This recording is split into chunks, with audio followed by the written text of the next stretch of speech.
Joining us now is Jonathan De Santos, Chairman of the NUJP. Jonathan, good evening and thank you for being here. Yes, good evening, Pauline. Thanks for having me tonight. Okay, first of all, what did you make of the statements of Attorney Nicholas Kaufman yesterday, where he accused the media of exaggerating the scale of the killings that happened during the Duterte administration? Initially, parang bumalik tayo sa 2016. This was one of the early defenses that they had, na media was exaggerating the killings, or that media had parang we intended to discredit the government and the drug war, that's why we were reporting on this. But in fact, these were just regular stories for us, part siya ng trabaho natin, at karamihan naman actually ng naging sources natin, initially at least, on these operations were the police themselves, So hindi naman siya bago sa atin, but it was siguro parang a rude throwback to how it used to be in the early years of the drug war. Looking back at the years of the drug war, can you walk us back through how challenging the landscape was for media back then? Well, una-una, if you remember, those who were reporting on the drug war were parang denigrated as parang enemies of the state or enemies of government. In fact, there was even an attempt by the palace then to parang contextualize these drug war reports, usually they would say na ito nga nanlaban ito, or hindi naman ganun kadami yung napapatay, Eventually, I think after a year or so, they stopped releasing yung sinasabi ng real numbers PH kasi nga napakadami na, So they couldn't, parang hindi na nila kayang i-explain away yung mga ganung mga incidents or yung mga deaths, But throughout the drug war, throughout the Duterte administration, napakahirap kumuha ng data, napakahirap kumuha ng straight answer sometimes from officials, and actually isa nga rin yung problema, one of the points that Kaufman raised yesterday was yung Duterte was taken literally. Pero if you look back at our reports, we actually parang almost bent over backwards to say na yung mga statements ni Duterte were hyperbole or were jokes or were expressions of his frustration, even though ang expectation natin is that when a public official speaks, you can take that at face value. So kumbaga sa side ng media, hindi naman nagkulang din sa pag-provide ng context. Hindi at all. In fact, kung titingnan natin lahat ng stories dyan, ang context lagi is it happened, or the killing happened within the supposed war on drugs, or it happened during an anti-drug operation, and then ikukwento naman yung circumstances of that operation according to the police, And then kukuha tayo ng input from the family, or kukuha tayo ng input from human rights groups. But most of the time, ang binibigyan ng primacy dyan would be the police report, or would be the PDEA report. And dun sa accusation ni Attorney Nicholas Kaufman that the media was sensationalizing, earlier today you told our sister program, News and Views, na sensational naman kasi talaga. Yeah, oo. In fact, people are being killed. Iba nahanap natin, nakabalot ng tape or may sign na wag tularan, that sort of thing.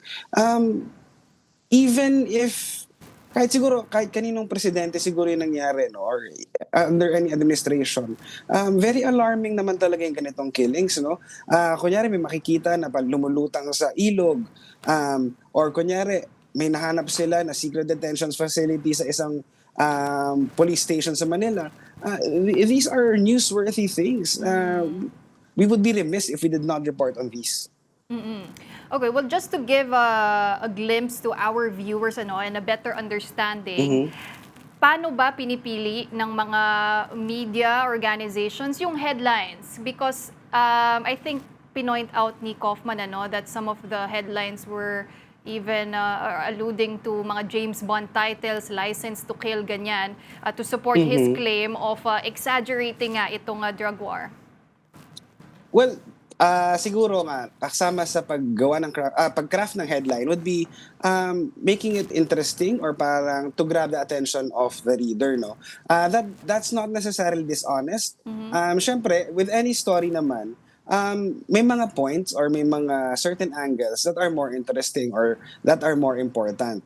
This is called editorial judgment. Hindi naman ibig sabihin nun na may agenda agad, ano? And again, even admitting, let's say that some of the headlines would be sensational, no, hindi naman siguro magpapakulong yung ICC, hindi naman siguro magpapakulong yung prosecutors sa headline lang, no.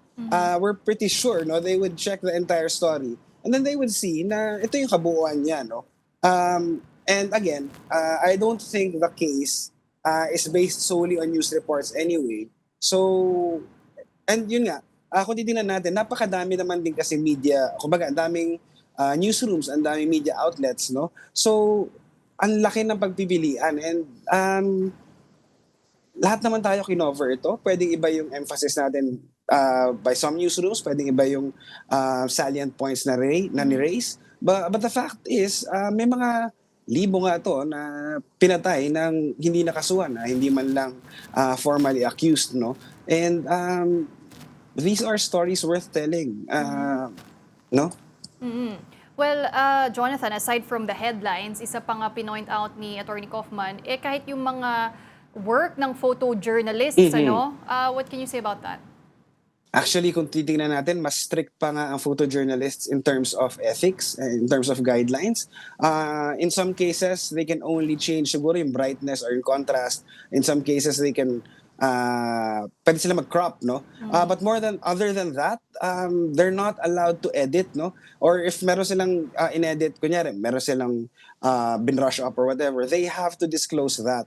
So, sa isang banda, napaka-striking kasi talaga ng mga photos na ito, and that's a testament to their skill also as photojournalists, no? And their grit to be able to document these things. Pero beyond that, ang trabaho ng photojournalist talaga is to show a point in time na ito yung nakikita natin at this time. And it just so happens na yung mga ilang eksena na yon, for example, a mother cradling her dead, let's say, son, ano?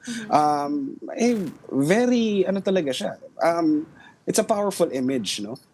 Hindi naman in-stage yan, hindi naman yan tipong pumunta yung photojournalist tapos dinirect nila yung mga police how to do it, no? Ito yung naabutan nila and ito yung na-capture nila, and it just so happens na aesthetically maganda rin talaga sila. Well, with the media profession being attacked, Jonathan, I guess panghuli na lang, ano, what is your message to Atty. Nicholas Kaufman as well as the Duterte camp if they want to use this as an argument to defend themselves in the ICC? Well, that is certainly their right to, no? Kung yun yung tack na gusto nilang gawin. But I feel it's dishonest, no? Intellectually dishonest. Alam naman nila na ang mga story ay hindi lang headline. Alam naman nila kung ano, how photos are done. They really know better. And if they want to use their time at the ICC to use these kinds of conspiracy theories, then that's up to them. Pero speaking for the media community, ginawa natin ng tama yung trabaho natin, ginawa natin na matapat, and napakadami kasi naman na checks and balances before a story comes out, before a photo comes out, na vetted yan eh. So, we do stand by our stories, we stand by our images, at ito ang nangyari sa Pilipinas noong panahon na yun. And I can attest to that, Jonathan. There is a very strict vetting process when it comes to our stories. But for now, thank you very much for joining us and for sharing your insights. That was Jonathan Santos, Chairman of NUJP. Thank you. Good night.